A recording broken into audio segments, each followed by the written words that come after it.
barakallahu fikum. Iya, salah satu di antara 3 perkara yang membinasakan menurut Rasulullah Sallallahu Alaihi Wasallam adalah hawan muttaba'an atau hawa nafsu yang selalu dituruti, selalu diikuti. Kita tahu hawa nafsu ini adalah built-in di dalam diri kita. Allah Subhanahu wa taala kita tahu membekali kita ya di antaranya dengan hawa nafsu.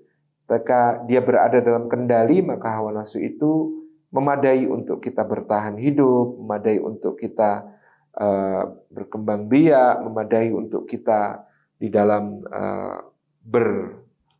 kemanusiaan seutuhnya. Tetapi ketika hawa nafsu itu berlebih lalu diperturutkan, maka dia akan menjadi sesuatu yang merusak. Kita tahu ya, Allah Subhanahu wa taala mengatakan dalam Al-Qur'an, qad aflaha man zakkaha wa qad khaba man dassaha.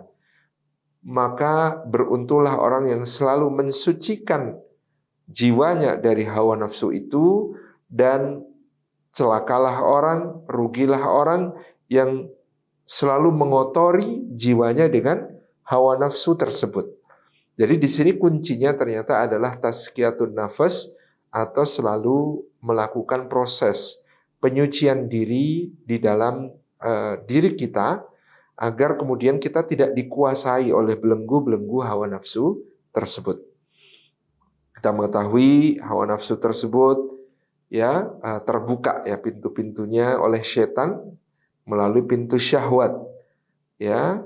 Kemudian di dalam diri kita biasanya rentan untuk terkena penyakit-penyakit hati seperti ujub ya, kemudian menjadi kiber atau sombong, lalu tamak ya, serakah, kemudian juga hasad atau dengki ya.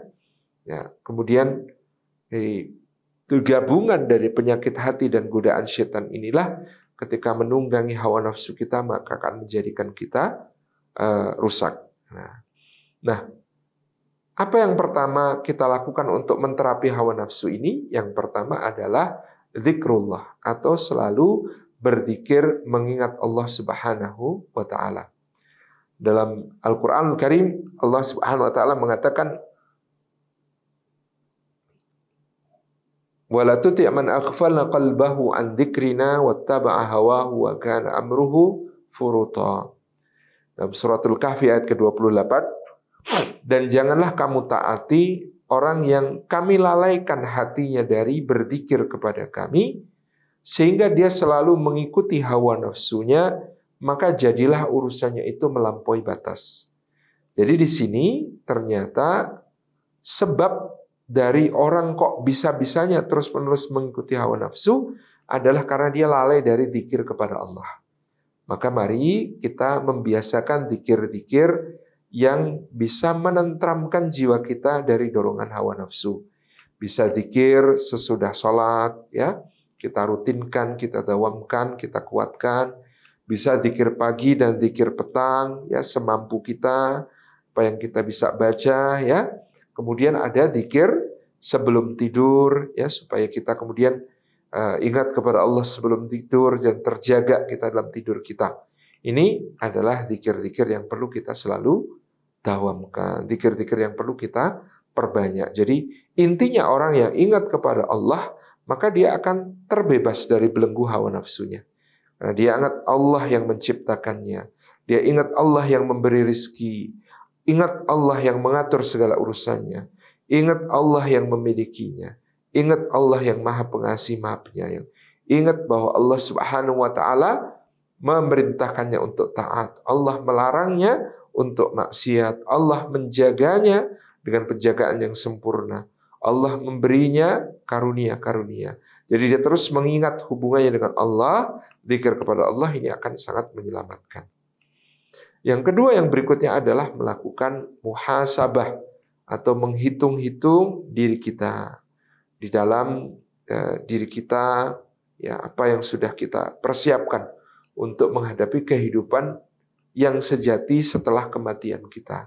Jadi di situ kita dzikrul maut sekaligus dzikrul akhirah, mengingat apa yang sudah kita persiapkan untuk bekal sesudah mati. Ini muhasabah ini juga penting, insya Allah Dengan kesimpulan, ya, dosa kita masih banyak, amal kita masih kurang, nikmat Allah selalu cukup. Insya Allah dengan begitu akan memberi kekuatan kita untuk lepas dari belenggu hawa nafsu. Yang berikutnya adalah berkumpul dengan orang-orang soleh. Ya. Insya Allah dengan berkumpul dengan orang-orang soleh, berlomba-lomba dalam kebaikan dengan mereka, ya, melakukan berbagai amalan, kita akan terjaga dari terseret oleh bujukan-bujukan hawa nafsu dan setan. Tentu boleh menambahkan aktivitas-aktivitas ibadah lain yang kira-kira bisa meredam hawa nafsu kita, seperti puasa, membaca Al-Quran, sholat qiyamul lail, dan lain sebagainya. Ini bisa menjadi amaliyah tambahan untuk mengendalikan hawa nafsu kita. Wallahu a'lam bishawab.